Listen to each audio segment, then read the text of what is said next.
Welcome to today's Society for Applied Anthropology's global webinar entitled Framing Migration. So far, we have 234 registrants, but I want to announce that everybody will have access to the taped event, whether you were able to attend today or not, and you will hear from the SfAA office on how to get access. Some important information before we get started. Melissa Cope and Trish Colvin with the Society for Applied Anthropology staff will be our hosts today. If you have any technical difficulties, please contact Trish at trish@appliedanthro.org or phone her at 405-843-5113. Myself and Carlos Vélez Ibáñez will be the moderators. I am Judith. I'm an emerita professor of anthropology with the University of Maryland and a researcher at the Instituto de Desarrollo Económico y Social in Buenos Aires, Argentina. Carlos? I'm Carlos Vélez Ibáñez. I'm a Regents Professor of the School of Transporter Studies and the School of Human Evolution and Social Change, and the founding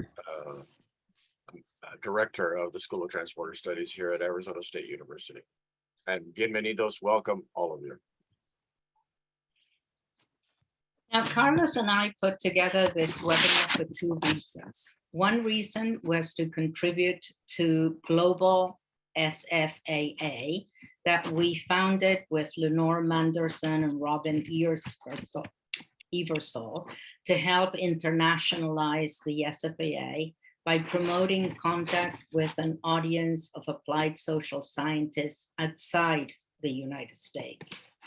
The second reason was to promote an invigorating discussion of how different positionalities influence a topic, in this case, human migration, from theoretical and applied perspectives, and reflecting globally diverse positions. We reasoned that the knowledge that organizations assume, produce, and use on migration has short and long-range impacts on the people that move on. We asked, how do organizations in diverse sectors conceptualize, operationalize, and apply such knowledge? What are the premises and bases for their assumptions, designs, and approaches to understandings and application? Do sectors dialogue or collaborate across organizational boundaries to maximize the impact of their policies and programs? In this webinar, we will attempt to address and discuss such questions. We have invited panelists that represent 6 different sectors: print media, international assistance organizations, non-governmental organizations, museum exhibitions, think tanks, and academia. And these different sectors will present how they frame the underlying architecture of migration. This is how we structured the event. Carlos and I will introduce the panelists and ask them to present. Then one of us will ask the panelists to answer the first 3 questions posted in the question and answer function. Please ask questions to the panelist as you listen to his or her presentation. You might have questions on issues such as their framing, the impact of their actions on the migrants themselves, and future applications and reconsiderations. After all the panelists have presented and answered questions, we will have time to have an open discussion on the topic. Before we get started and invite the panelists to present, Carlos has an announcement.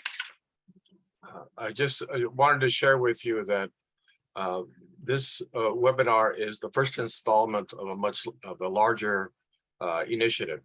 And that is that we have already spoken to the Royal Anthropological Institute of Great Britain and Ireland And they have agreed, in fact, to support a larger effort utilizing the basic architecture of this webinar. We hope to have 8 to 10 other individuals who reflect this diversity of the way in which people frame migration for some time in the spring of 24. In the meanwhile, we're going to be creating proposals for support, especially for travel and also for lodging in London for the spring of 2024.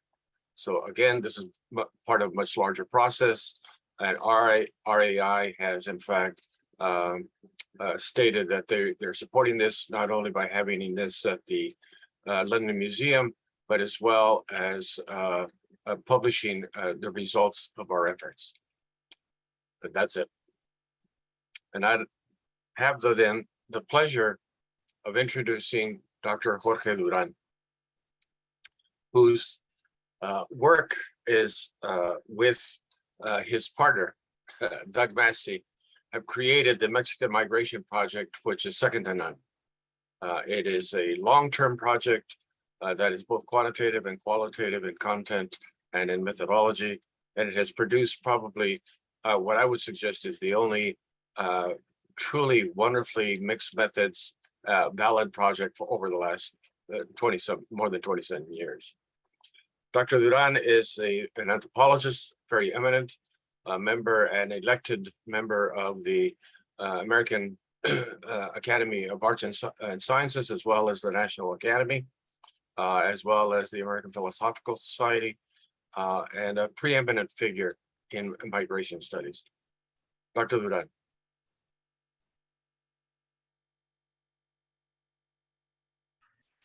Thank you, Carlos and Judith, for the invitation to this conference. I want to talk about the Migration Academy and journalism. Let me present my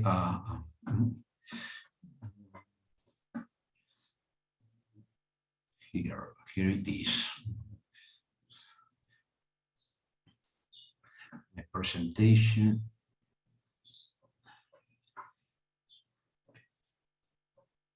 Okay, migration issue is a daily theme in the media. It's a political issue. It's a topic of constant debate. Also, it is an issue that polarizes society. In Mexico, about 30% of the population has a relative in the United States. So it is a topic of interest for many people. Currently, Mexico is a country of emigration, immigration, return, transit, refugee, and forced displacements due to violence. So there is a lot of news, but little reflection on the phenomenon, and journalist is a good opportunity for people who work in the academia to express their opinion. I wrote every 15 days in La Jornada, in the opinion section. And this is, La Jornada is a newspaper with a national circulation and free internet access. It's considered politically as leftist, and I have published about 400 articles every fortnight in 2007. This is one of my articles, and in the title, Tengo otros datos, I have another information that refers to President López Obrador, no? Who eventually said this, in every conference, no?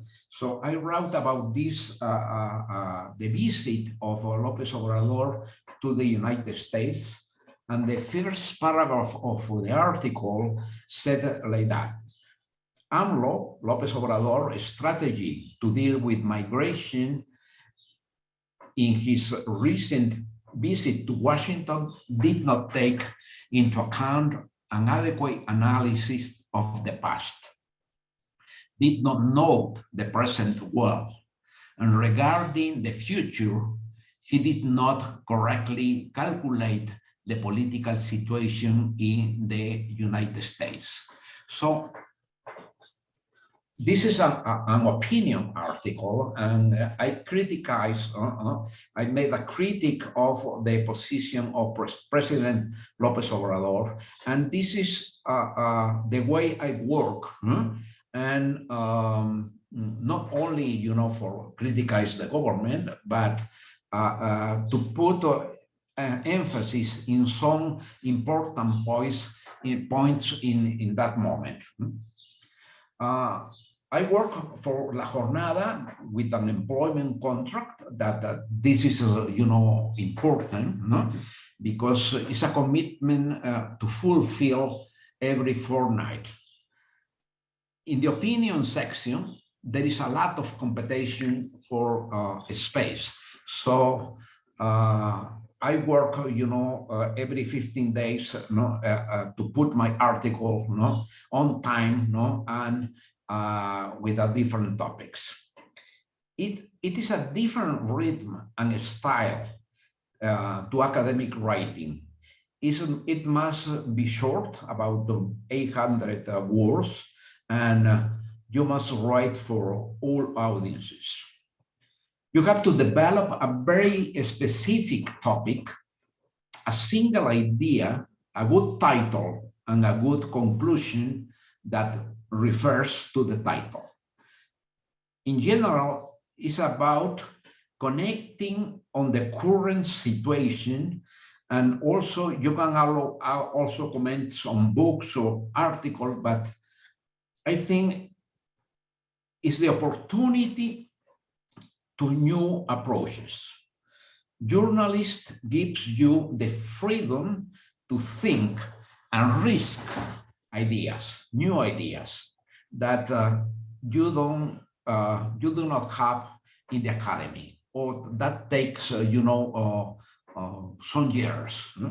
But in the journalist, you can risk some ideas. For example, in 2015, I published this article, a new idea, a new approach about uproot migrants. And I begin to develop the theme in classes and conference. A few years later, I published this article in Human Organization. So the possibility to think new approaches, in the newspaper, give me, to opportunity to take time to think about it, and to work in a different way, like in the academia, because I have, feedback from many people, to work talking about this new idea. Publishing current articles has allowed to make a 6 years balance to Mexican migration policy and other migration policy issues. At the end of the government, I was working, many articles about the current situation. So I have the opportunity to make a balance, And journalists force me to have an up-to-date source of information, statistics, to detect changes in migration flows. And this is important because I have the necessity, to look at the numbers and the sources of information. It also changed my style of writing in academic text. When I receive reviews of my articles, some have criticized me for having a journalistic style, but many students and colleagues appreciate it. They say that it is understood and that they do not have to read a paragraph paragraph 2 or 3 times. Journalists force you and helps you to write clearly. I believe it that journalists has allowed me to have a very wide audience of readers, both academic, colleagues, people interested in the subject, politicians, and the general public. In addition to the newspapers and distribution, which is a national scope and freely accessible on the internet, I have published a page on Facebook and a list of emails of colleagues, friends, students, and politicians to whom I send my articles. So I have a broad audience. I also receive emails commenting or discussing some articles. Some colleagues pick up, ideas from my opinion articles and quote them. Others simply make the appropriate ideas or interpretation. This is part of the game. So in Facebook, I have around 2,200 followers in this page. It's a public page, it's not a personal page. And one of my students told me that I must publish my article on Facebook, some years ago. I also need to publish the articles in Twitter, Instagram, but it is complicated for me to put all this information in different. I need an assistance to do that for the moment. So that's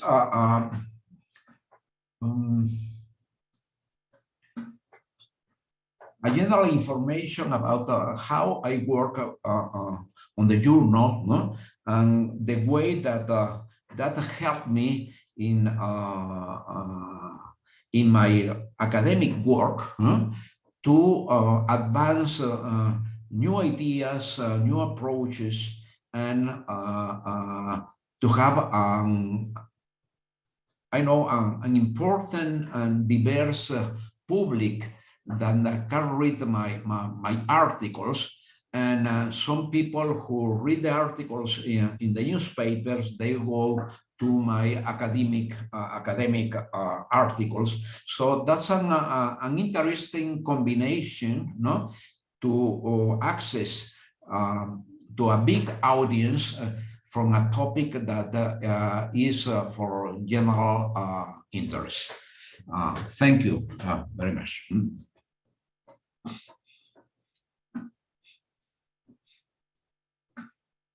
Thank you very much, Dr. Duran. Dr. Friedenberg, do we have questions from the audience?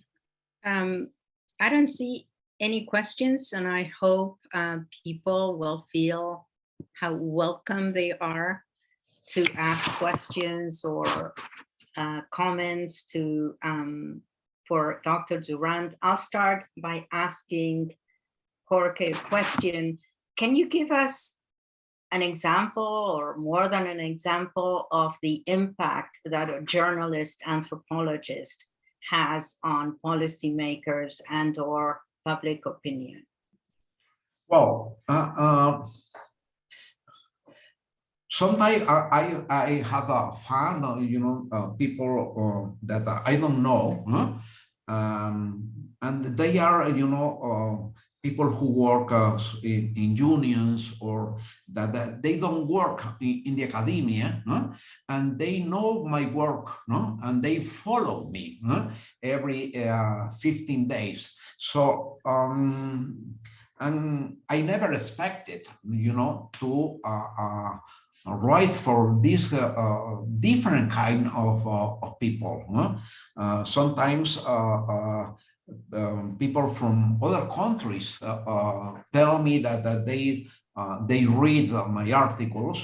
For example, in Colombia, there is an important page, Colombia Migra, that they publish my articles every 15 days. So some friends and people from the academia who are interested in Colombia, so what is going on in Mexico about migration, they have the opportunity to read and to know in only 5 minutes, what is going on in Mexico about this topic. They don't need to read a long article, so they have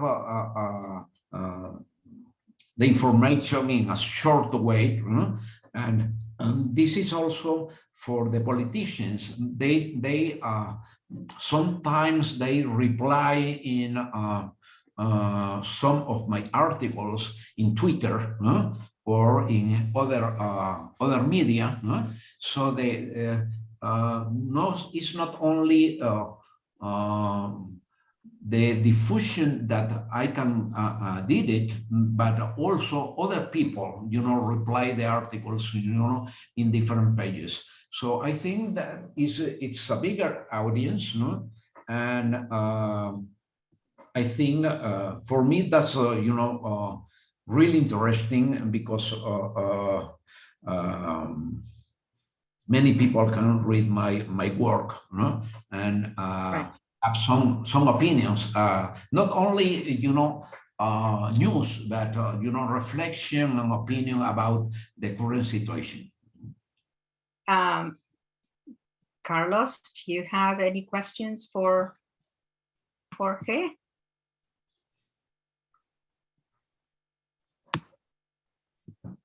Carlos?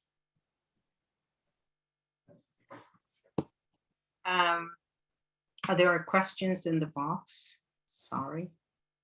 Yes, there are around 4 questions. Oh, Yeah, and 4 questions. I don't see them. Can somebody read them? Yeah, I can do that for you, Judith, if you'd like. Yeah, Claudia Ordóñez says, thank you for your great presentation, Dr. Duran. Could you please talk a little bit about your perspective on integration and the integration? I just got skipped over here. Just one second, let me go back. Assimilation paradigm, based on the article you had in your presentation. I see it now. I answer, or you give it the another questions? Wow. Well, I think that you must read, the article in Human Organization that I explained in a long article. What is this about the uprooted? New idea about, I say that this is the other side of integration. For more than 100 years, the integration paradigm was really so important for the academia. And for the last 20 years, transnationalism is other approach to integration. But when you look the issue, from the side of the migrants, from the side of South, not only North, you can see a different, what are the problems of integration, the dark side, the shadows, and how that's, the impact of migrants to try to integrate, for many years, and all the difficulties that they have. And in some way, this is a problem of not only integration, but or assimilation is that the migrant must recognize his situation, and the others recognize, the migrant like a human being, a person. So I try to look integration in another way, in a different way, from the perspective of migrants, and not only from the receiving society. Thank you. And Lenore Manderson says, how much conversation have your posts generated among your readers? Do you bring capacity for people to engage with you and each other? Do you create capacity for people to engage with you and each other? Well, some years ago, in the journal, in La Jornada, the public can write about my articles, and they can discuss some points. But it was really complicated because the people who write there, they have his own ideas, and they discuss between them, and not exactly, about the article, and was, really problematic, to answer and to dialogue with different people. So many people, know my email, so they send the information, and I can, reply or comment or discuss. If you try to respond every, opinion about my articles, was, take a lot of time, and it's not, for me, is, not possible. But now there is not anymore this possibility to put your opinion, in the on the internet, in the article, So I receive comments by Facebook, and from my email, I can interact with different people, but mostly are, from the academia, and so in many students, many students, they try to connect to me because they know my articles on La Jornada, and they love to read it, because it's not they don't take too much time to read an article on the newspaper. And the third and final question is from an anonymous attendee, and says, what advice would you give to others when reading or writing articles that are for the public but may be difficult to understand?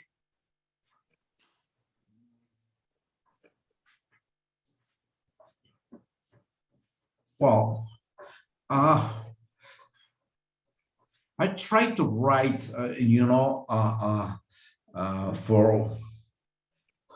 for a big audience, so to write really clear, in a different style, and not too many, theoretical interpretations. They don't like that, I go, to the facts, and to analyze that moment or a single idea, and that's the way I work.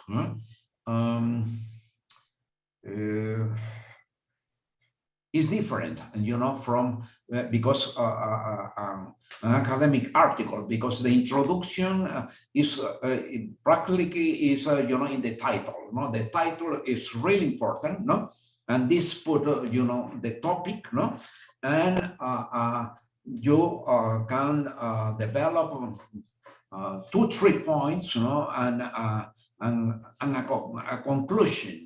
That's really important, to close the article. Sometimes, but not too many times, I publish a sequence of one article and a second and a third, but not too much, because of this is not every people follow, every 15 days my articles, no? So I go, directly from some topic, but sometimes I need to send my article, every Friday at night, no? But some Fridays I am in the morning thinking about what will be the topic of my article, no? But and that's strange, because when I write, an article in 1 hour, no, sometimes it's really successful. No? I don't know why, but that's the way. No, that is more. Thank you very much for your presentation and your answers.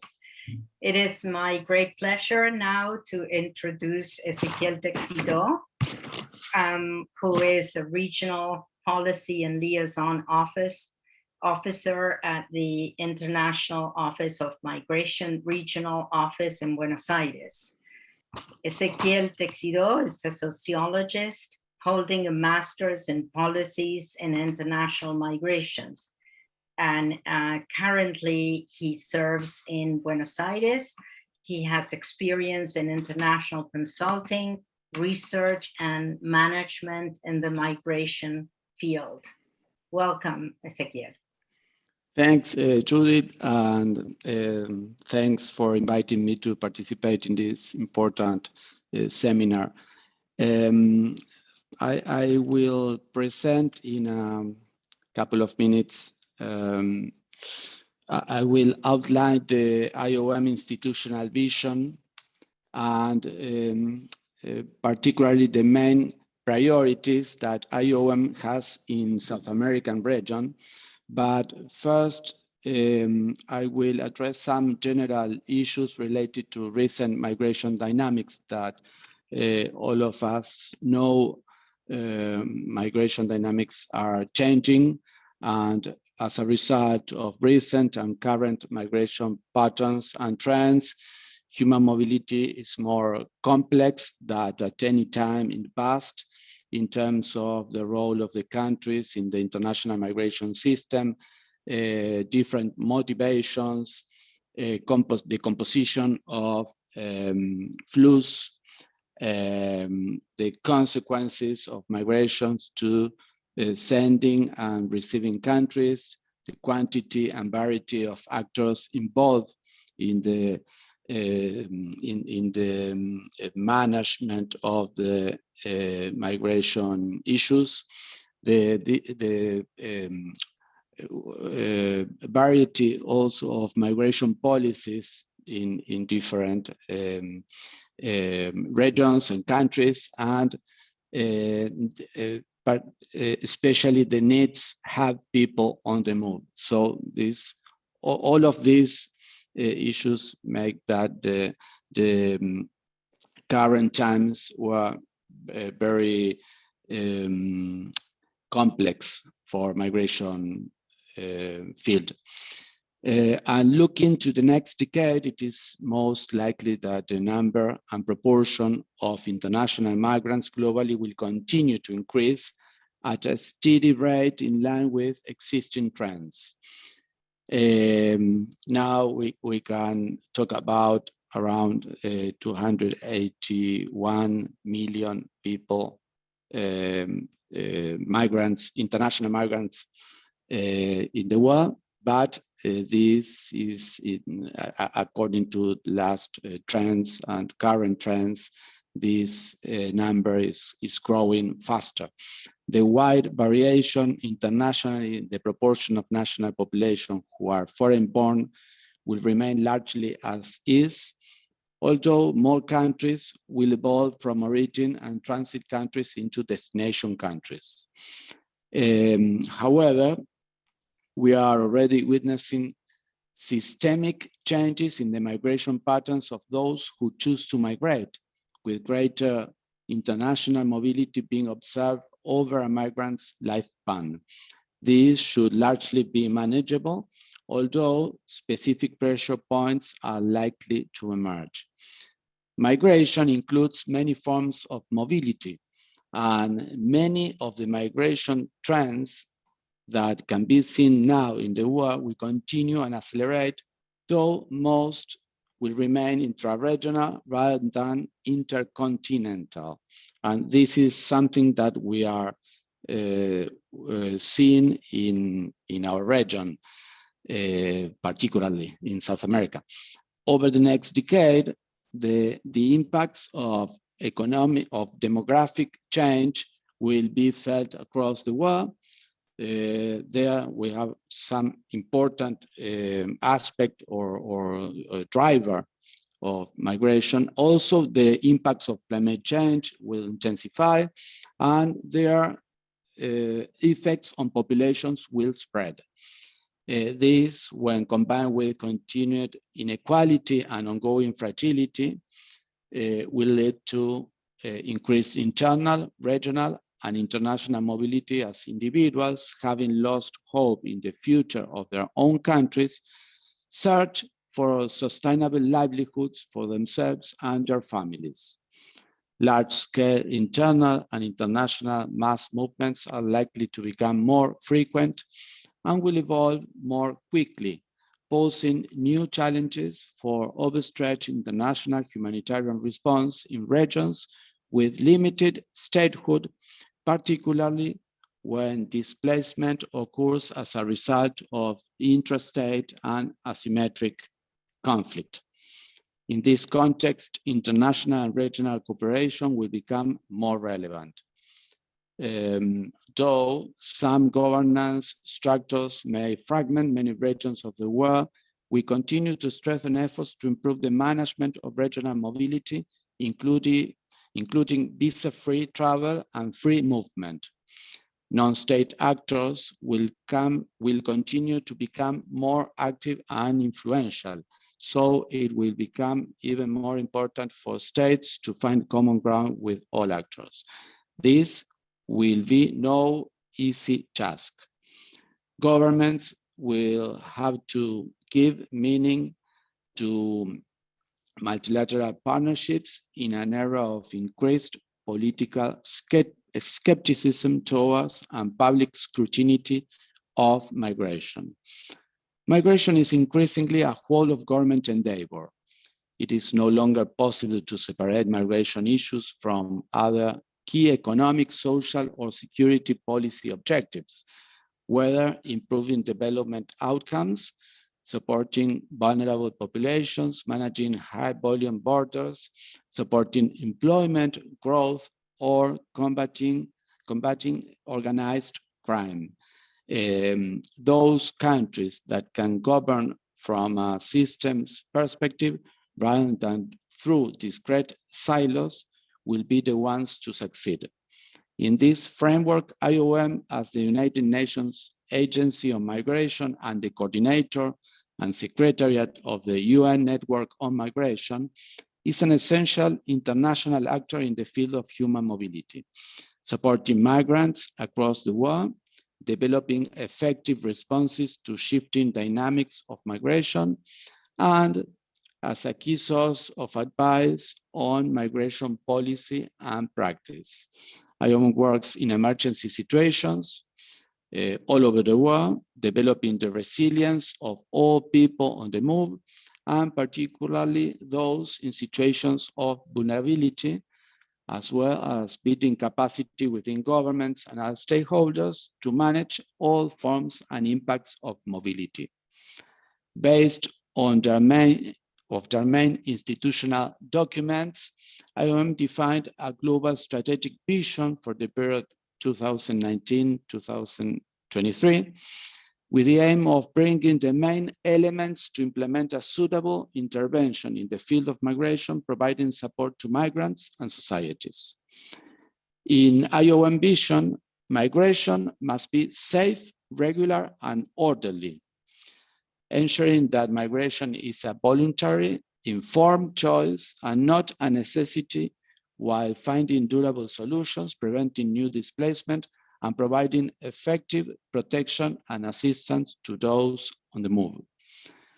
The vision includes strategic goals, priorities based on a landscape assessment of what the next decade will bring. In this context, IOM in South America built a regional strategy for the period 2020-2024, identifying from a regional perspective the main priorities, challenges, and opportunities in the migration arena, and linking this to ongoing or potential IOM programming in order to anticipate the demands of governments and better meet the needs of migrants and communities.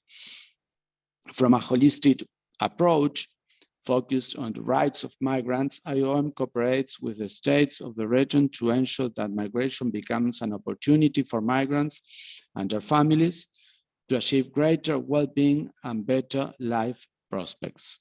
The three pillars of the institutional vision, resilience, mobility, and governance, set out a series of strategic priorities for South America. Regarding resilience, IOM will need to prepare for high numbers of people moving in and out of situations of vulnerability, stemming from a range of complex drivers, including climate change, instability, poverty, and exploitation. IOM will endeavor to take a long-term and holistic approach to emergency response, integrating development objectives and acknowledging changing drivers and vulnerabilities, and identify means to ensure those who move retain as much self-agency as possible. In this context, IOM has set 4 regional strategic priorities. The first one is to facilitate distinctive assistance and protection to migrants throughout the migration process, prioritizing the most vulnerable people. The second one is to address adverse factors that may trigger disordered, insecure, or irregular migration. The third one is to implement stabilization, transition, and peace-building actions in accordance with the principles, objectives, and goals of sustainable development. And the last one is to facilitate channels through which migrants can support sustainable development in origin and host communities. About the second pillar, which is the mobility, this refers to the ways in which people move, which are constantly changing. As migration dynamics evolve, so must the tools that manage movement, whether relating to selection, identification, entry, stay, or return. In this regard, IOM will pursue innovative approaches to this design and implementation of systems to manage migration based on its existing knowledge of what works, where, and for whom, and specific regional and political context. A couple of 4 priorities are under this pillar, and the first is to promote more efficient and secure migration administration systems with a focus on the protection of migrants' human rights. The second is to foster sustainable solutions for documentation and regularization. The third, offer alternatives and that will enable to harmonize labor market requirements with the needs of migrant workers and their host communities. And the last one is to ensure the continuity of medical attention and health responses to emergent needs related to human mobility. And in relation to the governance pillar, the last one, IOM is already an important partner for member states in terms of delivering services to migrants that governments cannot deliver themselves. Besides, with the adoption of the Global Compact for Migration, for safe, regular, and orderly migration, IOM was called to support governments to build capacity for the governance of migration and the provision of assistance to migrants, and to build stronger cooperation with other United Nations agencies. This requires more strategic partnerships with a broad range of stakeholders and partners, and the development of robust research, analysis, and data collection capacities to support decision-making. So, finally, under this last pillar, the governance pillar, the South American office of the IOM identified the following priorities. To mobilize, the first one is to mobilize partners and capacities in support of states for the development of the migration dimension in line with implementation of the 2030 Agenda for Sustainable Development and the Global Compact for Safe, Orderly, and Regular Migration.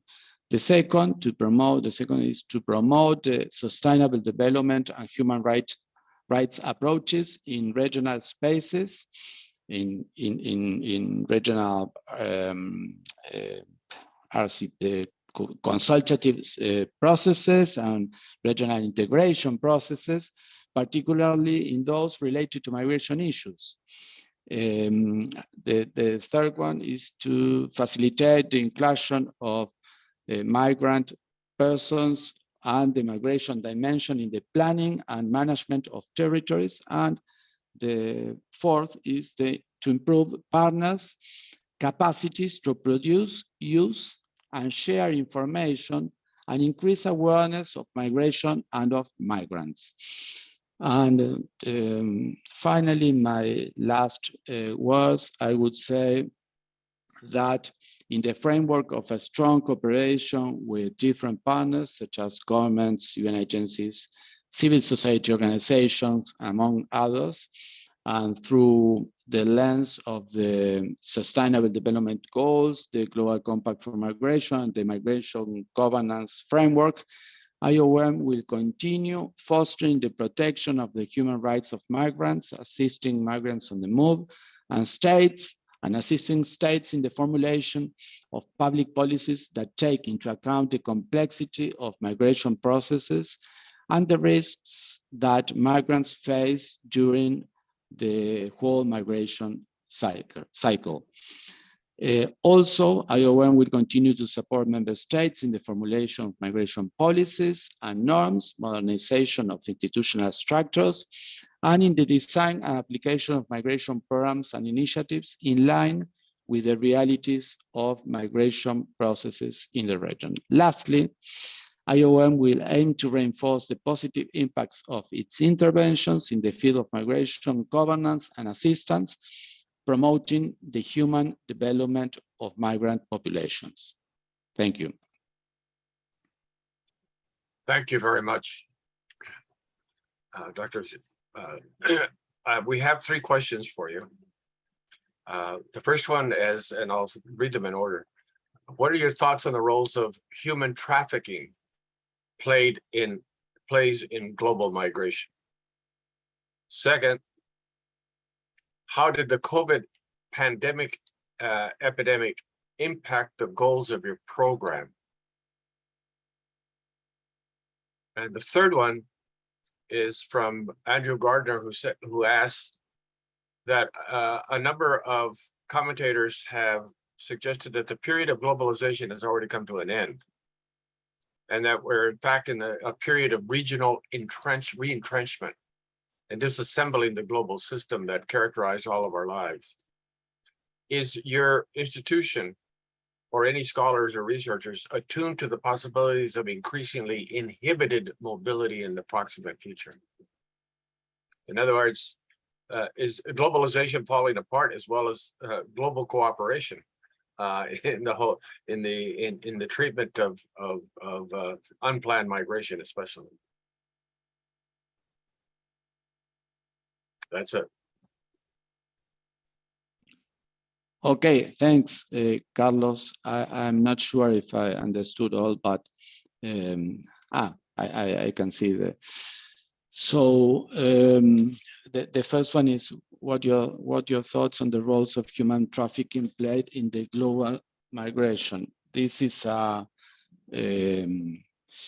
very important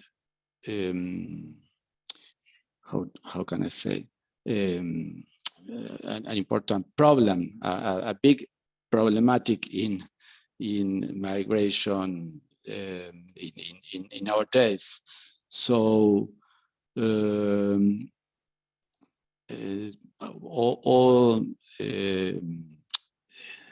international community and are supporting member states to combat this crime, this very important transnational crime related to migration. So I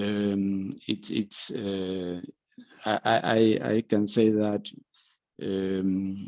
there are many things that the states are doing in every part of the world, and with the support of and also civil society are doing many things to assist and to in many ways to prevent and combat this transnational crime, but and also UN agencies are doing many things to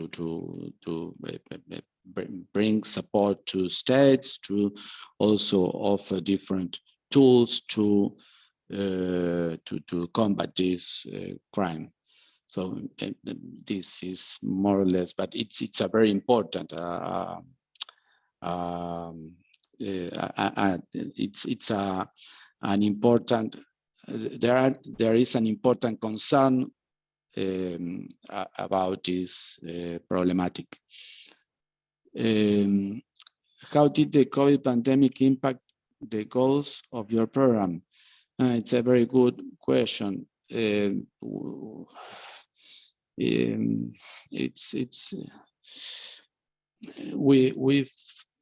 can say that we finished the regional strategy, and we could include some reference or some idea related to the pandemic, to the COVID pandemic, but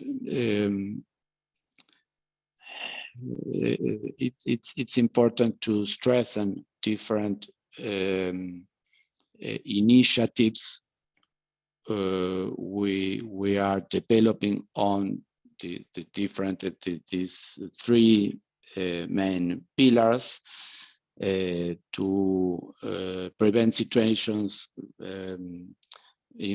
related to a pandemic in general. So and from the last 2 years, I can refine your. This is something that we are rethinking now, but in general we can say that more or less the main priorities were identified, and some and many of the initiatives we are developing now are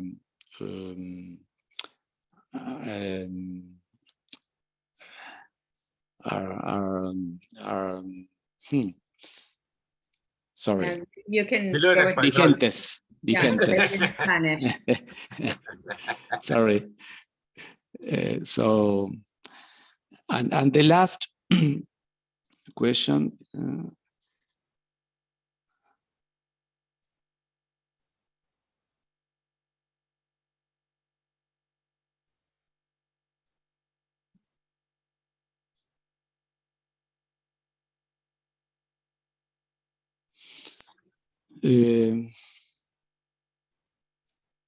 Sorry, but I don't.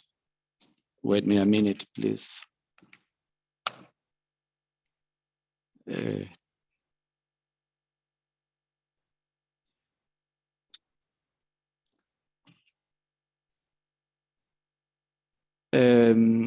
don't know if I understood well the last question, but I may say that in the framework of the GCM, the Global Compact for Migration, now international community are supporting, or international, the UN agencies are supporting states to promote better international cooperation with facing a couple of many principles that include this important framework, and all the migration dimensions in 23 objectives, and all the world, the different regions are implementing this framework, this pact, and this is very important because nowadays all the world are following some specific tool or some specific framework like this to guide in the implementation of programs, actions related to migration issues. Some of them, and to the 330 degrees of this framework, you know that there is something like from data migration to combat trafficking and smuggling, and to reduce and help people on the move to reduce vulnerabilities, and as many of as some of a lot of dimensions. Thank you. Thank you very much. You're welcome. Wonderful presentation and filled with not only delightful ideas, but operational means by which to reduce the stress on migrants. I'd like to take the opportunity now to introduce Dr. Guidos Correa, who is a development anthropologist, senior research fellow within the Center for Social Impact at Swinburne University in Australia. He currently heads a partnership with the Asylum Seeker Resource Center, one of the leading not-for-profit organizations in Melbourne that supports the rights of asylum seekers and refugees. Please, Guidos, floor is yours. Thanks, Carlos, and thanks, Judy and Carlos, for inviting me. And good morning or afternoon, everyone. I'm talking to you from Melbourne, and the time here is exactly 2 a.m. Saturday morning.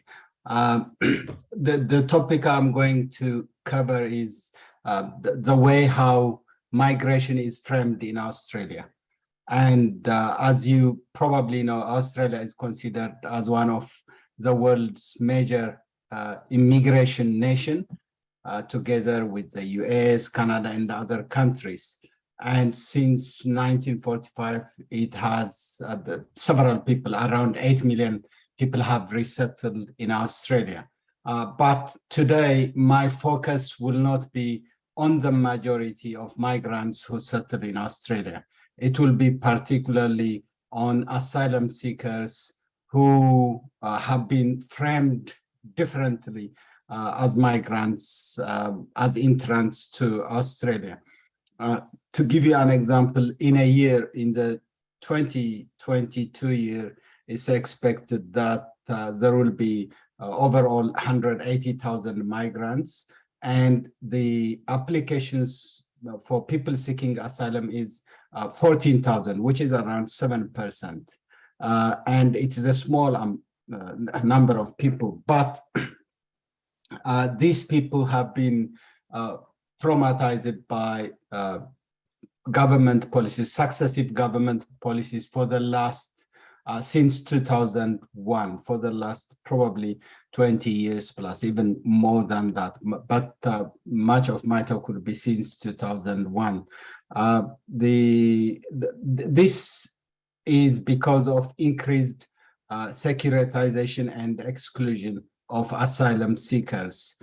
They were framed as both people, as harmful, and as, in some cases, even as people who might be terrorists and key jumpers. There were different terms used by politicians since 2001. This was particularly exacerbated after the 9/11 impact. And at that time in particular, many of the migrants were from Afghanistan, from Iran, and from Iraq. And it was easy for some government officials to imply that what if we have terrorists? So this fear factor created different policy setups. So there were instances where the government created policies in which they returned both people, which are irregular maritime migrants who, by international law, have the right to seek asylum.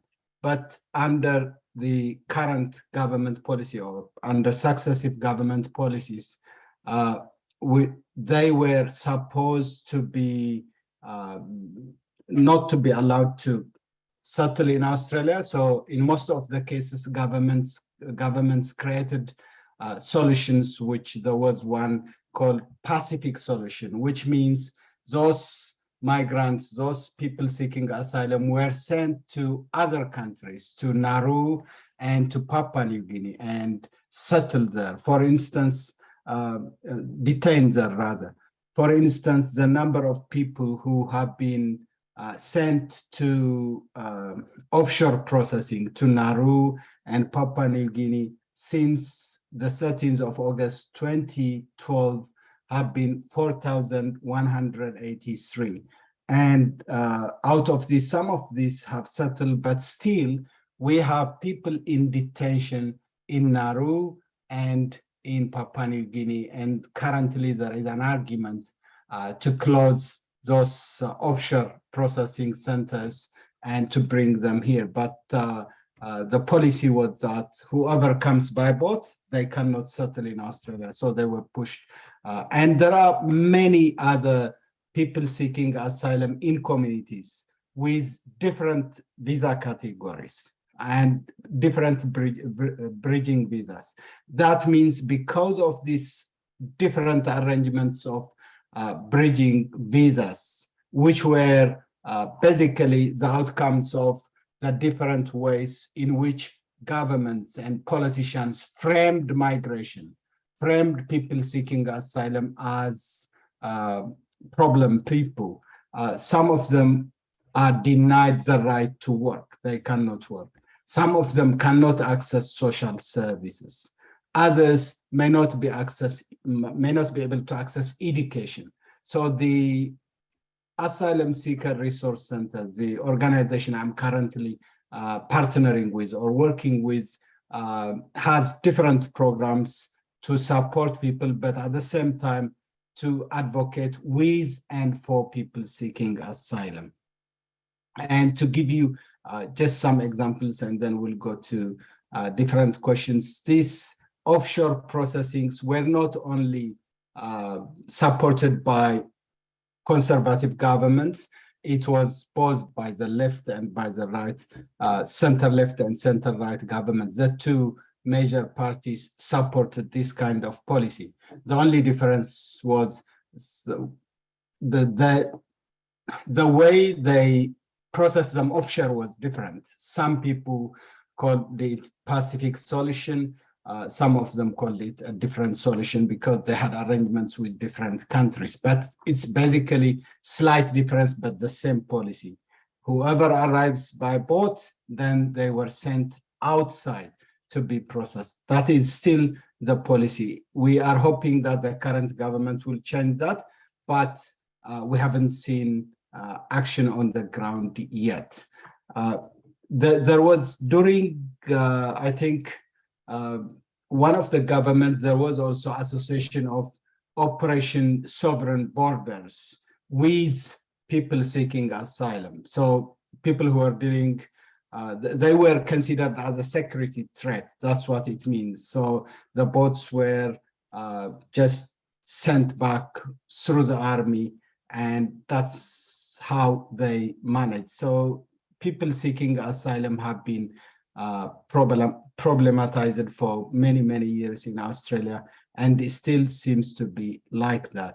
As I mentioned earlier, even 9 years after the Australian government forced some of the refugees to go, some of the people seeking asylum to be processed offshore.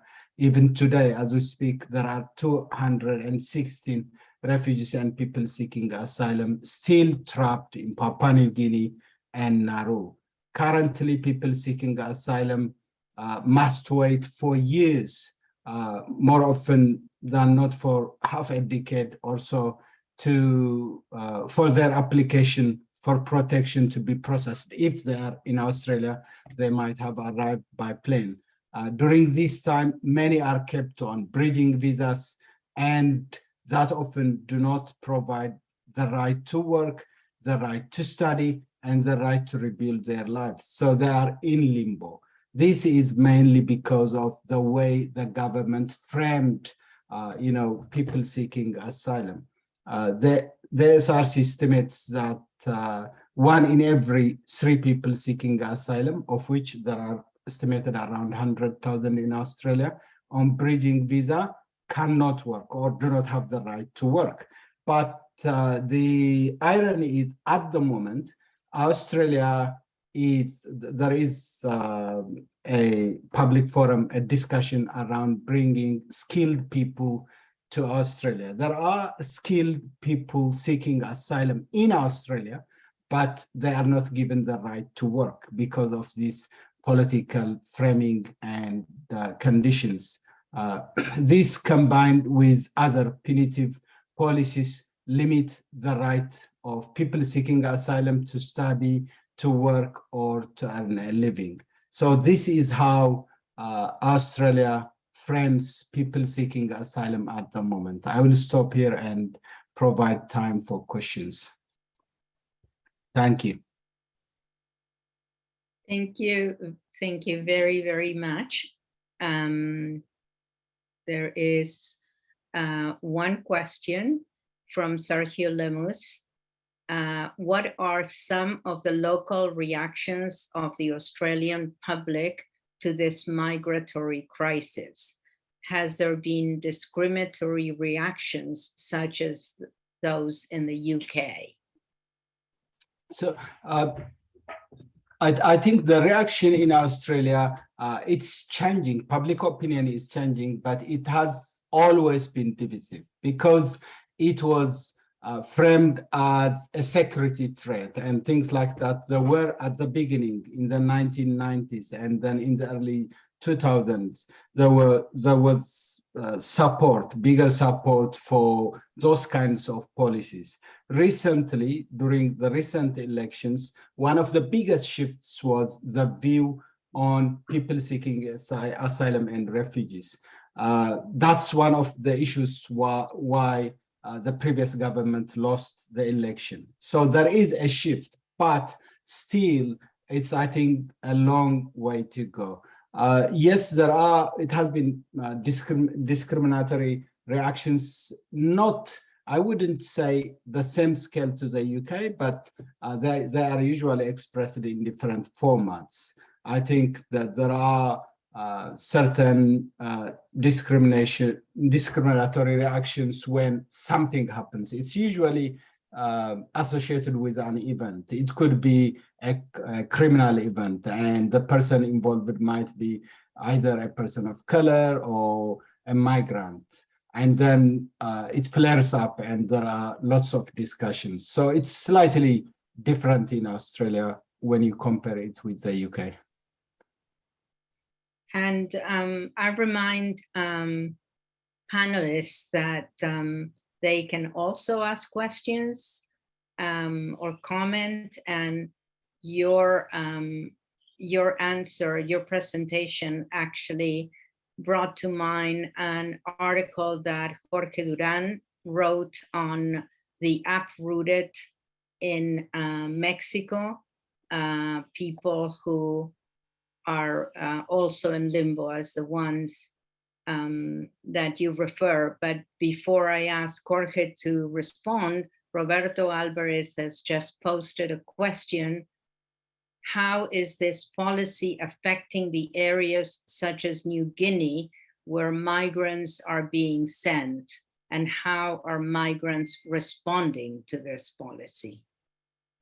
So in terms of how the hosting countries such as Papua New Guinea and Nauru reacted during elections, it's always raised and politicians would discuss, but I haven't seen significant change from their side. I think there is a payment is involved. It's kind of an agreement between two governments, and a significant amount of money is usually paid for the host country to host those people seeking asylum in the country. Some of them are resettled even in the US. So there is an arrangement, something like that.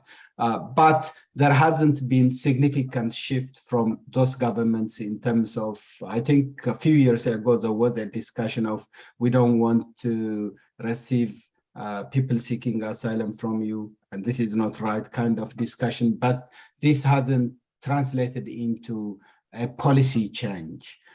In terms of how migrants are responding to this policy, there are several migrant organizations which are formed in Australia, which advocate for themselves, which advocate for people seeking asylum and refugees. At the moment, the Asylum Seeker Resource Center works with many of these organizations. And recently I was hearing a report whereby a group of people went to Canberra to discuss with parliamentarians to share their experience being in detention for several years as people seeking asylum. And that seems to have brought change in terms of getting support of parliamentarians in Australia who are actually speaking on behalf of people seeking asylum in parliament. So there is self-advocacy and empowerment which is occurring, and that seems to have brought some sort of shift. At least they have gained support from prominent politicians. There is another question. In Australia, you have yes, the third question, because you actually addressed Marcia Viviano's question, but the third question is from Andrew Gardner, and it is, in Australia, you have migratory destinations nearby Singapore, Malaysia, that are not democratic, assimilationist, and not geared to integration. Does that shape the Australian migration situation at all? I'm not sure if I use shape, but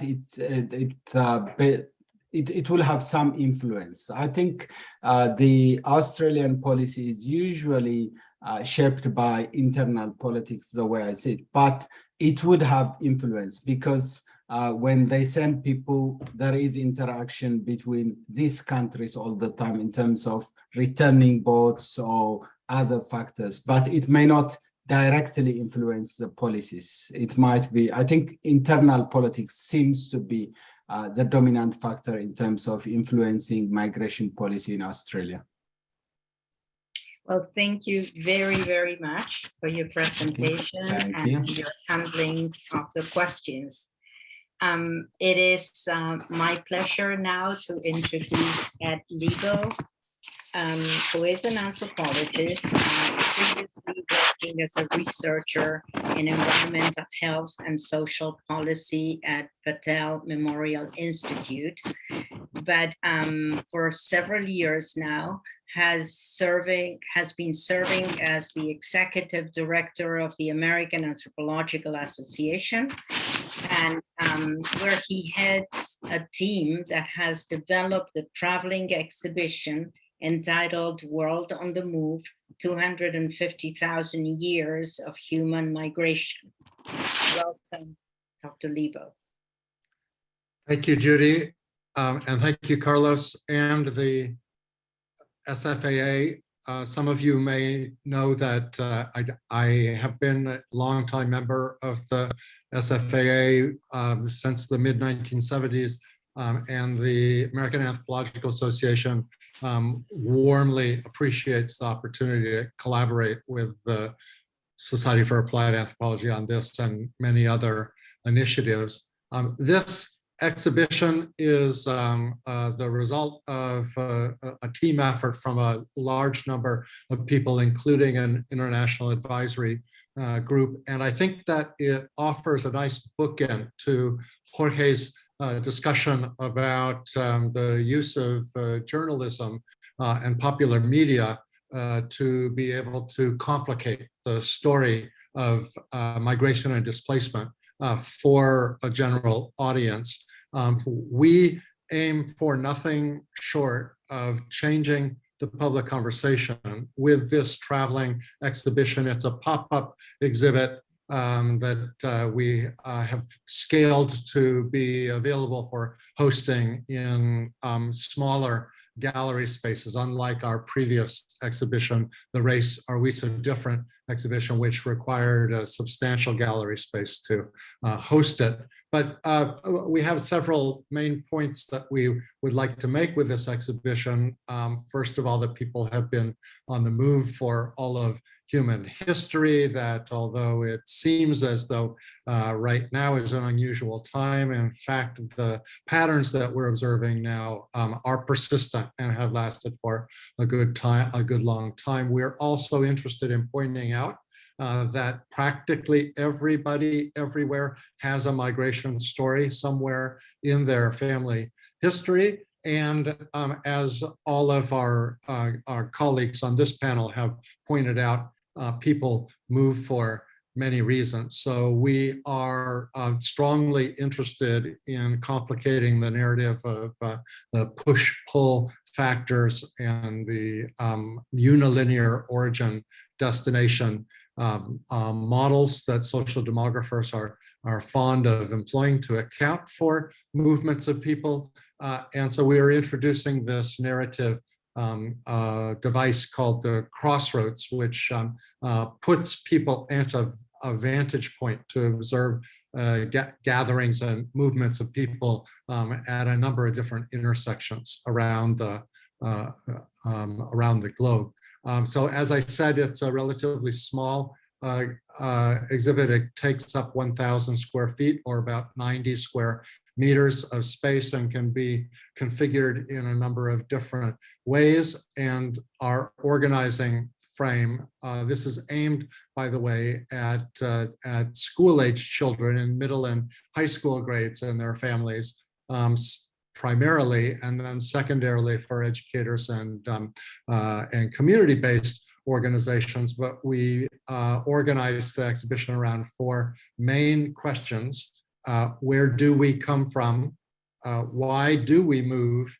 How does migration change us? And where are we going in the future? These are general questions that each of our panelists have touched on in some detail just today. And the exhibit hopes to capture a variety of case studies that people will find as the basis for conversation about the implications in particular locale. In addition to this, because it is aimed at school children in particular, there are a number of interactive elements that ask people to share their journey, tell something of their family's history, asking if you had to leave in a hurry, what would you bring?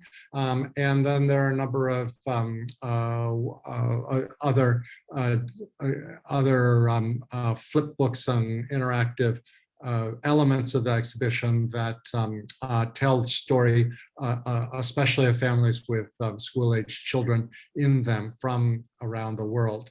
Now, the Crossroads narrative concept, as I mentioned, stands in direct contrast to what we often see in migration museums. At the National Immigration Museum of France, there is this nation building metaphor, the same with the Migration Museum that is now permanently housed in Manchester in the United Kingdom.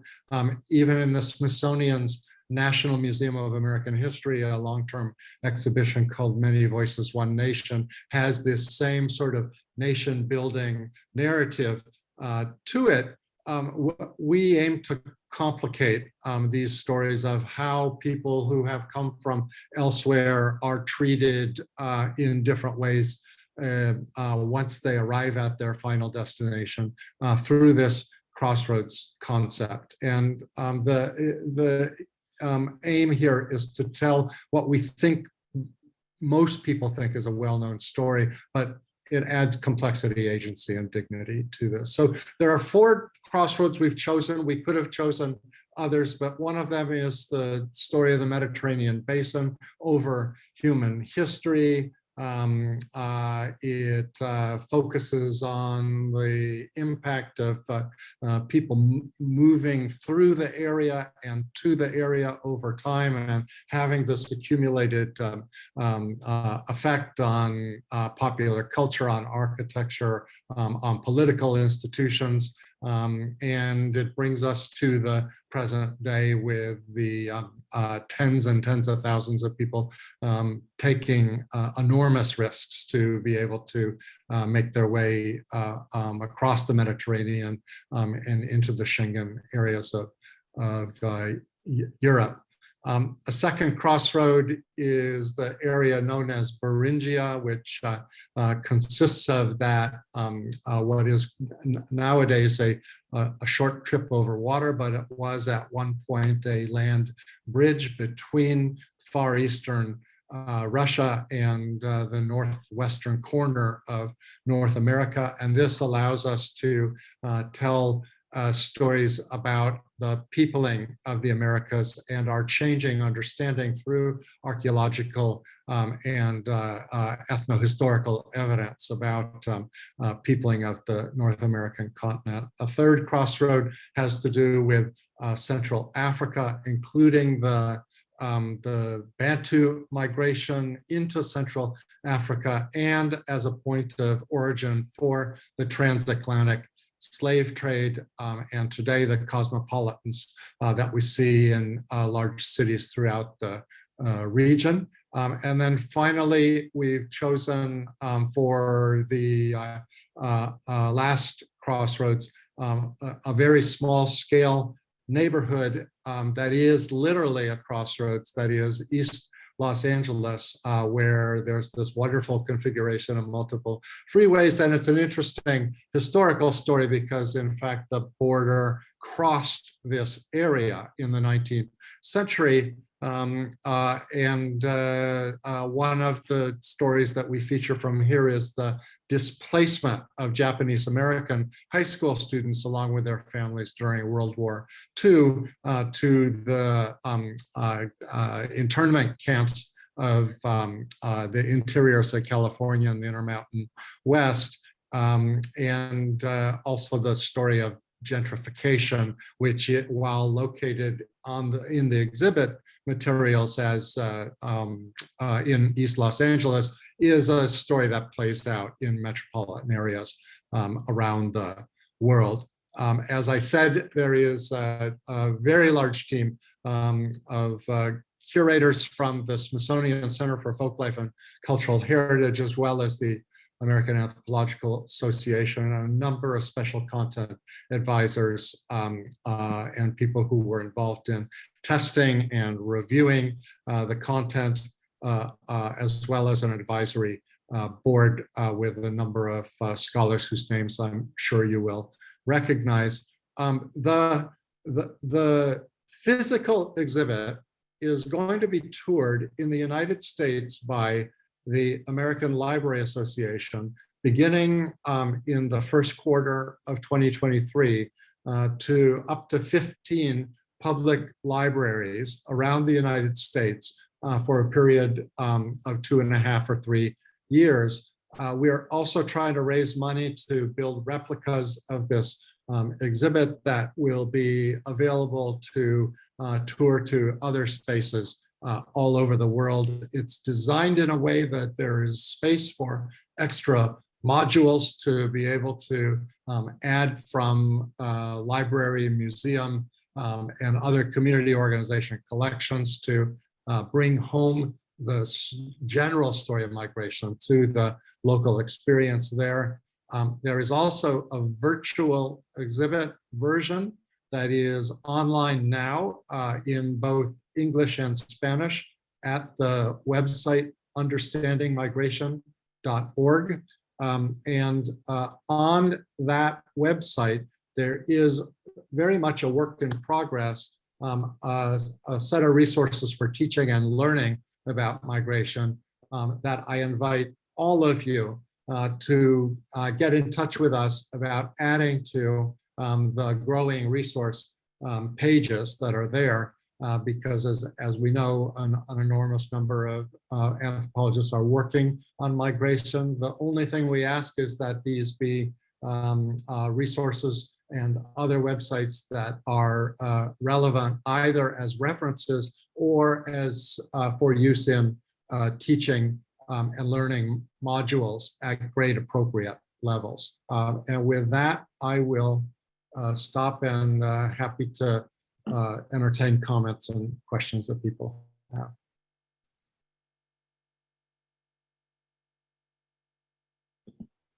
We have a question by Gary Guan. Can we have your contact information? Yes, I'm going to put my email address here and my office phone number.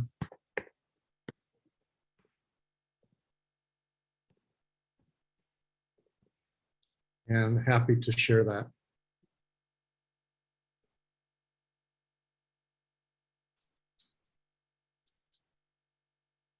And thank you, Gary, for the YouTube video. I'll take a look at it. If I may, Ed, let me ask you a question. Of course. In lieu of the fact that we, at this moment, we don't have others as well. I wanted to ask you about the reception of the exhibition by political authorities. And that is, you know, we have this wide range of opinions regarding migrations and immigration, and not differentiating between the two. And I'm wondering if the American Anthropology Association has received commentary by political authorities in relationship to the exhibition itself. Do they find it helpful? Do they find it supportive? Do they find it efficacious, and so on and so on?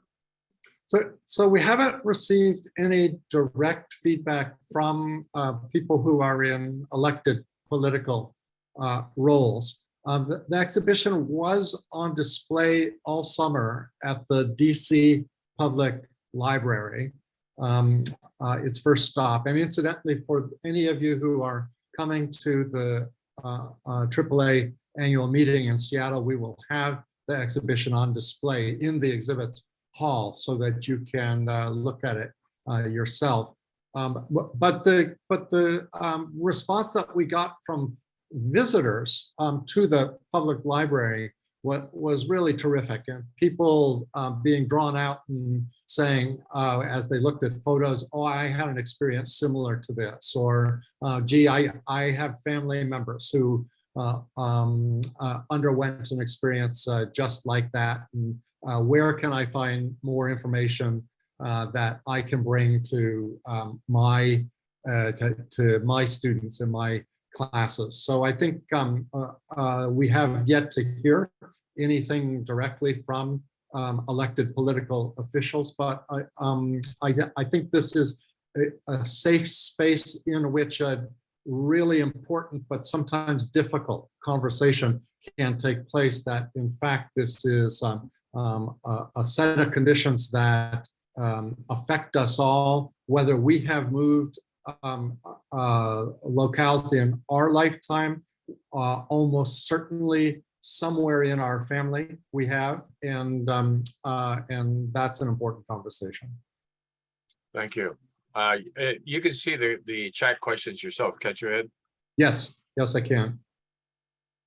So one of the questions is, are we focused on targeting this another version of this for use with adults. I think take a look at the website, if you will, understandingmigration.org, and I think that you'll see, although, as Jorge pointed out, in writing for a general audience, it may look like it's simplifying a complicated issue. In fact, I think it becomes a way for adults to talk about various patterns of migration and how migration affects us all as well. So yes, we were aiming to get to children first, but we assume that they've got adults in their orbit. It was a massive task in organizing the effort. Some of you who have been following this more closely may know that we've been at this for a number of years.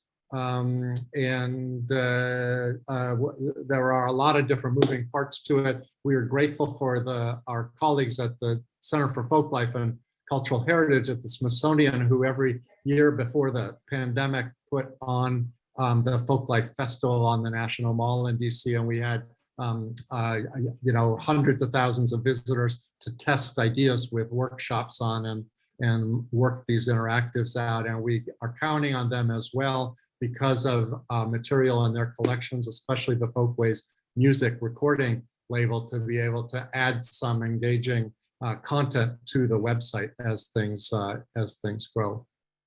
So that's what I can say. Thank you very much, Ed. Judith, should we open it up now? Yes, definitely. Oh, sorry. Oops. Oh. I can't open video. I cannot open my video. It says the host has stopped it.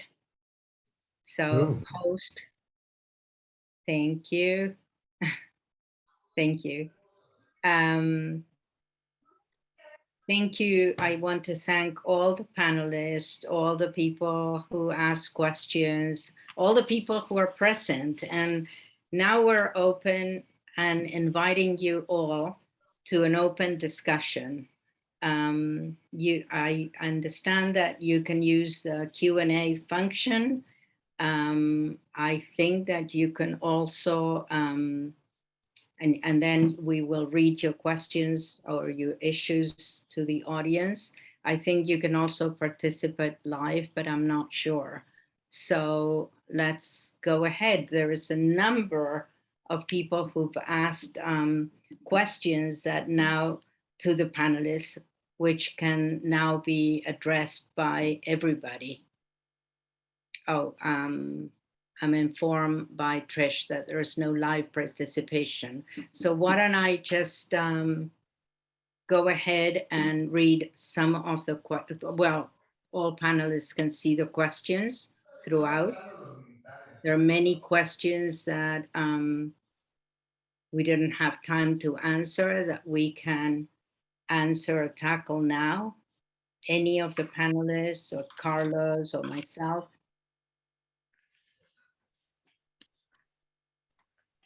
There is a last question to Ed from Brianna Nichols that Ed, you can read. Yes, if I unmute myself, I can even speak. That's a great question, Brianna. Yeah. Thank you for that. The exhibit tries to get away from the nation state by pointing out how national boundaries themselves are quite malleable, and over the long history of humans on the move on the planet, boundaries have been erected largely for the purposes of excluding people. In the story that Kiros tells about very contemporary policies that have been driven by these kind of nationalist approaches is the most recent example of that. And then there is a question that Malena Garcia Vildosa just posted to all the panelists, and you can read it, right? How do you think that the role of applied anthropology in South America can be improved? Do you think universities should promote this type of approach? And she is an anthropology student at an Argentine university where they're trying to create a specialization in applied. I guess all the panelists can now open their audios so that anybody move to address the question or questions can do so.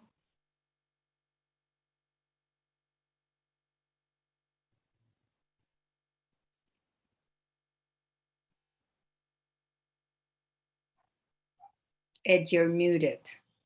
Jorge, Yes, you're muted. Hi, I'm curious, Judy and Ezekiel, because you're both based in Argentina. If you could offer the rest of us a clearer sense about the state of the art of applied and practicing anthropology There in is Argentina. not much applied anthropology, and actually because of George Foster's interventionist approach in Mexico in the past, the term is shunned, is not very well respected. Although mostly because no anthropologists or very few anthropologists have a full-time position, they by de facto become applied anthropologists because they're consultants and they're teachers and they're researchers and so on. Ezequiel, I don't know whether you want to add up to this. No, I don't have so much. I don't have a idea because I come from the sociology world. Right. So there is, for example, organization international migration sponsored masters in migration policies at one Argentine universities, and that's well attended, but there is no specialization in applied anthropology. Two of the Pelto awardees come from Argentina, so with them we started to put together a network of applied anthropologists in Argentina and perhaps the region, but it's just beginning. If I may, I'd like to ask all of the panelists. One of the great concerns that I have is the process of militarization over immigration, and the utilization of low-intensity warfare as a tactic that was widely used in Vietnam.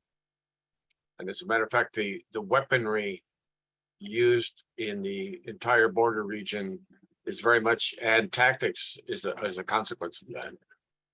And in Mexico, particularly now, the 100,000 National Guard has now become part of the army, as well as a great deal of independence to, in a very ironic way, the Mexican military has become militarized, which is not the traditional role of the Mexican military, but it's become highly militarized with a great deal of training, a great deal of money from the United States, as well as the southwestern region of the United States has become even more and more and more militarized, with special operation groups, especially from the Border Patrol, operating on both sides of the border. So for this region, the militarization seems to be a process that in fact is rooted in taking hold now.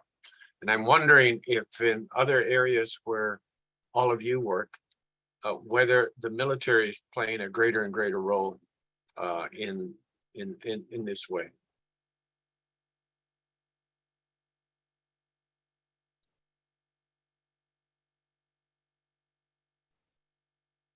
Well, this is Ed, and while other people are thinking about their response, I will tell you that I live in Washington, D.C., which is a destination to which the governors of Florida, Texas, and Arizona have been sending asylum seekers, and that they have prompted a mobilization of the National Guard to support the social service delivery organizations to try to cope with what is an overwhelming demand for urgent, immediate social services. And in, I don't know how long that will persist, but that is, one of the ways in which this intersection is invited, and it's not something that the National Guard personnel are especially well trained for, except in the way that they, control crowds and manage potential conflict situations. And that's just a small microcosm, I think, of a much larger phenomenon.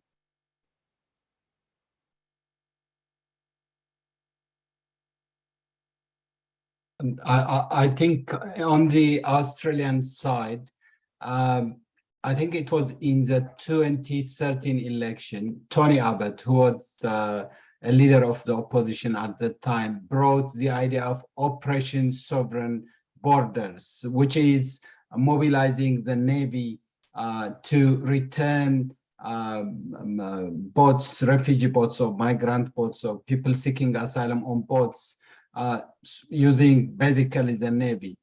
The policy was first proposed, and then the coalition government made it a policy, and at the arrival of boats increased, that's what they used to deter and to return all the boats. So effectively, it was militarization of really humanitarian movement. So that has not been changed as a policy yet, because the current government has kept the setup as it is. They haven't announced a big change in that respect, but that's one of the, I think, the examples from Australia. Ezequiel Texido, sorry. Yes, thanks, Judith. Yeah, sure. From our institutional point of view, I can say that the other side of this reality is the international cooperation, the regional cooperation, and the promotion of dialogue between different actors. So in this sphere, there is the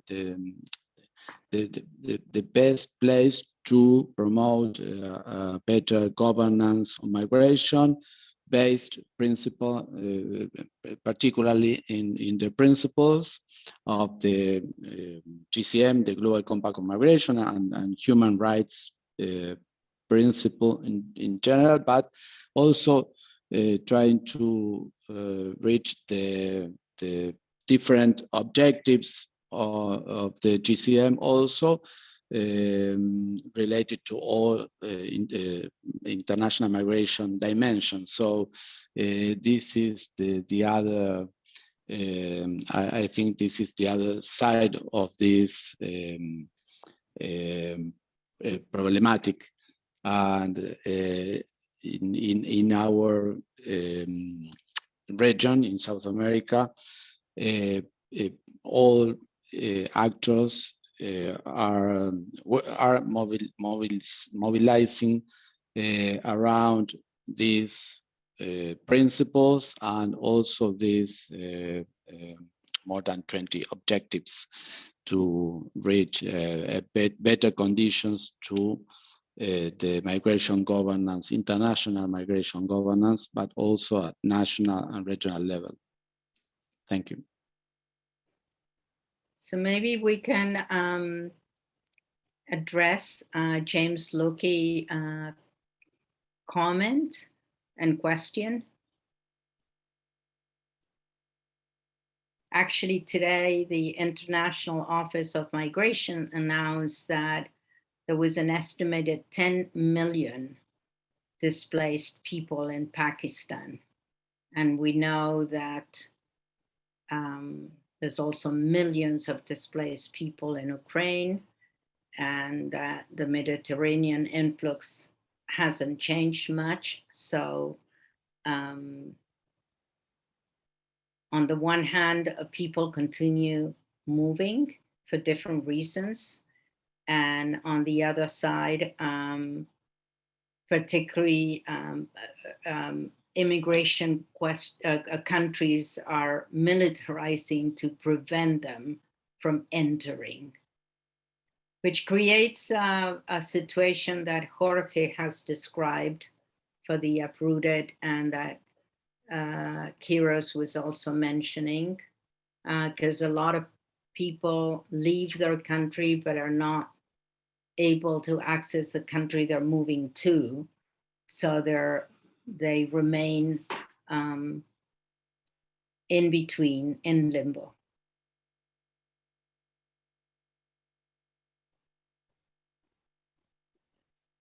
Jorge, did you want to provide us with an insight?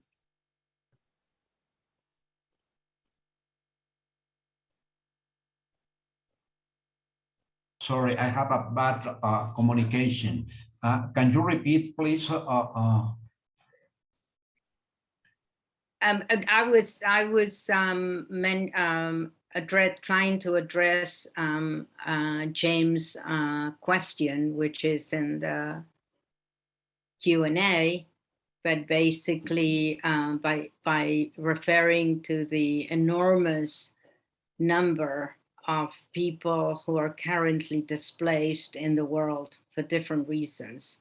And it reminded me of what you're writing about the uprooted that Kiros Hooray also mentioned. Those many people who leave their country to go to another country, but never get there. They say they stay in between somewhere else.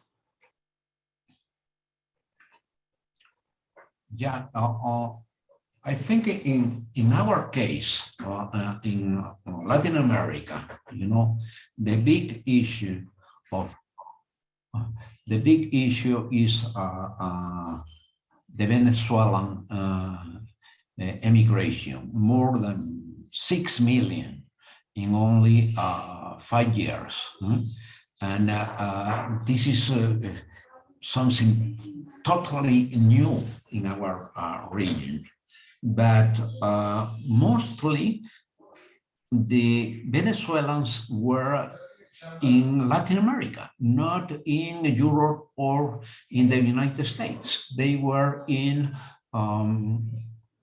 Colombia, of course, around 2 million, 1 million in Peru. Peru is a poor country, and they receive 1 million of Venezuelans.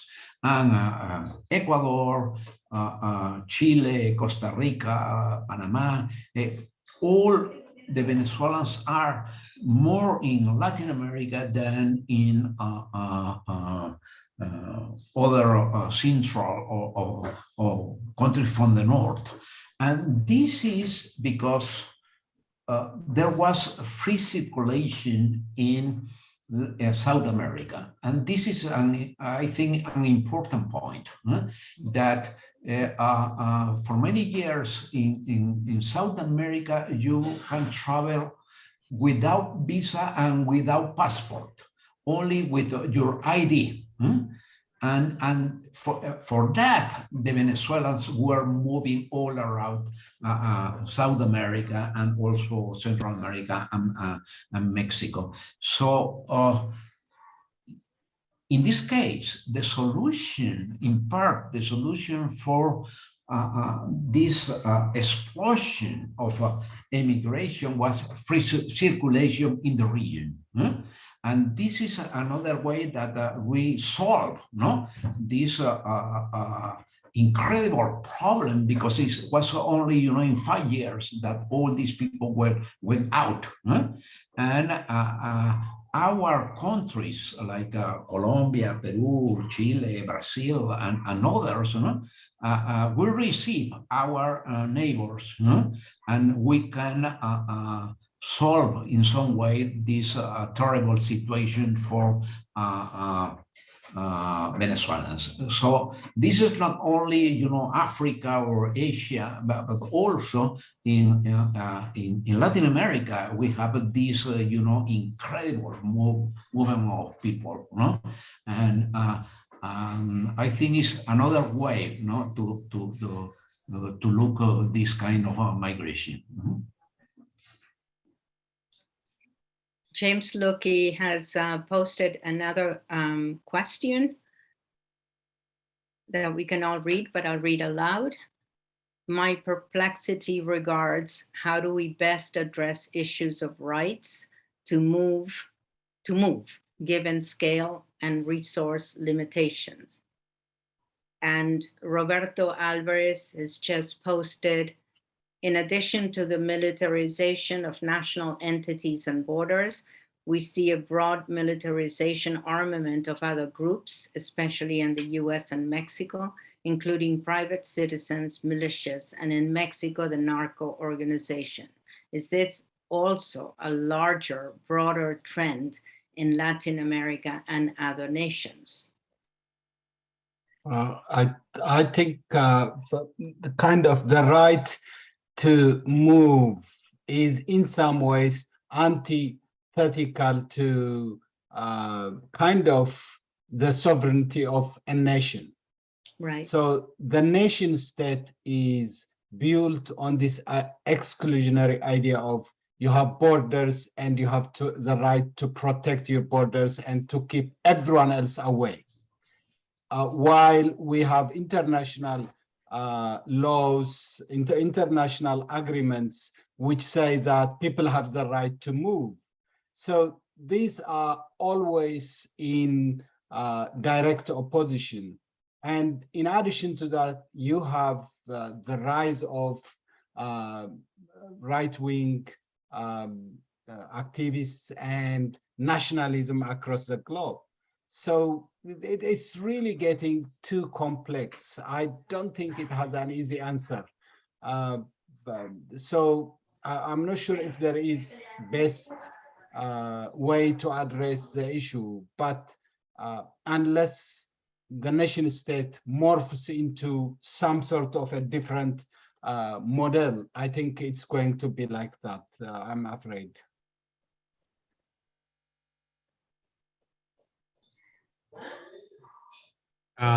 This is Ed, and I can't speak to Roberto's question, but I do want to offer some observations in response to James about the appropriate points of intervention for anthropologists who've got special knowledge about the circumstances around various patterns and forms of movement. I am convinced that the kind of work that Jorge and his colleagues are doing of speaking in a general way on a regular basis with authority is the way to gain the reputation that people who are in powerful positions will then seek out your advice. It just, at least in my experience in Washington, D.C., people in the State Department have always got formally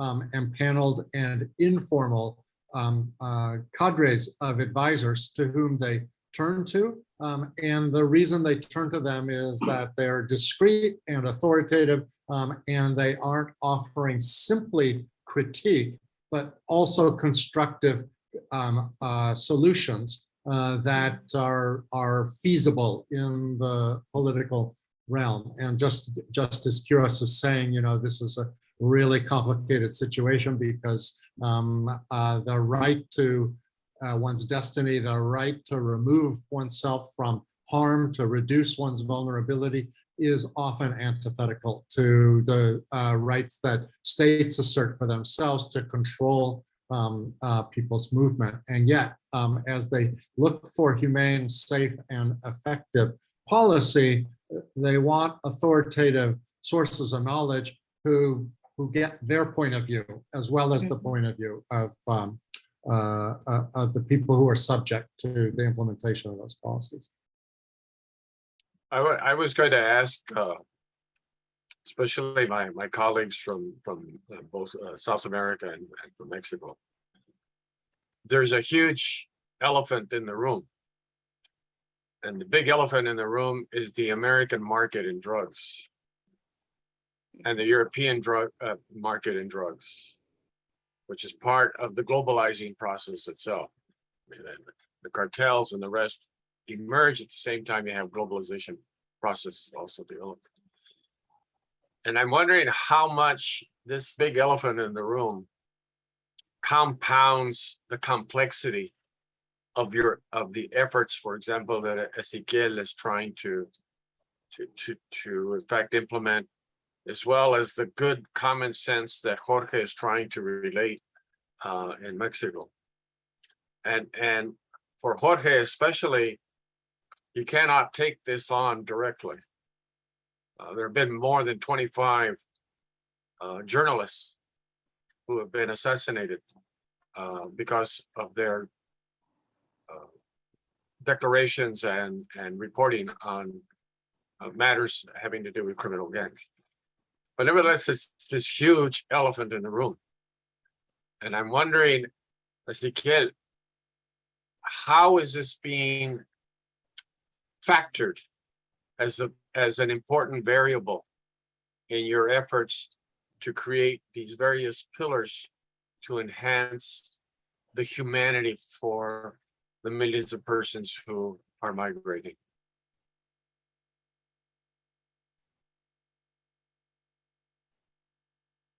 Yes, it's a very good question.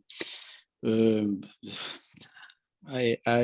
may say that the best, or I don't know if it is the best, but one way to try to solve this is to strengthen the capacities of states to prevent or to combat this, and in this way, all officials, authorities of the countries have an important role in these tasks. So I would say that this is a very huge elephant, and this huge elephant is part of the migratory businesses, and I think that civil society and states have to build important muscles and capacities to fight against this huge elephant and to push this elephant out of the room. So I think that this could be yes, some solution or partial solution to this. Gracias. I want to add, we got somebody from Venezuela who was very pleased to see that this massive migration going south from Venezuela and west was being acknowledged. But I would add to the Venezuela Latin American migration, the Haitian Latin American migration, because it's also very massive. And they tend to move from country to country, trying to get to the best situation possible. They're not as acknowledged as the Venezuelan migration because of political reasons. One of the interesting phenomena that are happening in the border cities, the Nogales, Juarez, and so on and so on, with the Haitian population, is in fact intermarriage between Haitians and Mexicans. And that's occurring right now. Oh. So you have these beautiful children running around who look like little gods and goddesses with the most beautiful, huge brown eyes and a complexion that is the envy of every model in the entire universe. So that's happening now at this moment. Are there any questions or comments? And sorry, and Go also, ahead. you know, I think that with this massive migration from Venezuela, there were a lot of intermarriage, and between Venezuelans and Colombians and Peruvians and Chileans, and this is another way to think the integration of not only one country but the Latin America, no? And this is one of the positive ways that we can look immigration and immigration from other countries, especially when we are the same people. We have, you know, the same roots, you know, the same language, the same culture. That's only nationalism is only that divide our countries in Latin America.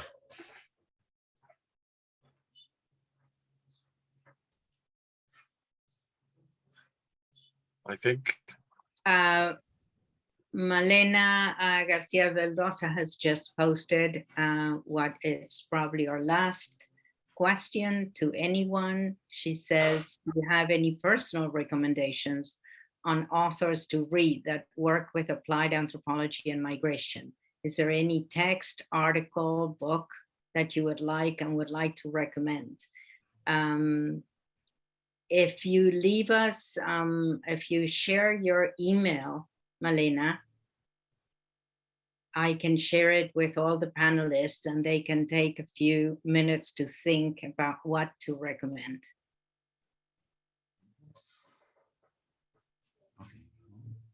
There we go. Thank you very, very much.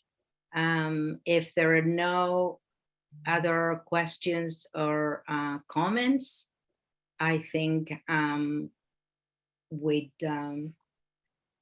I congratulate us all on having a very productive conversation. We'll get back to you. We have your emails.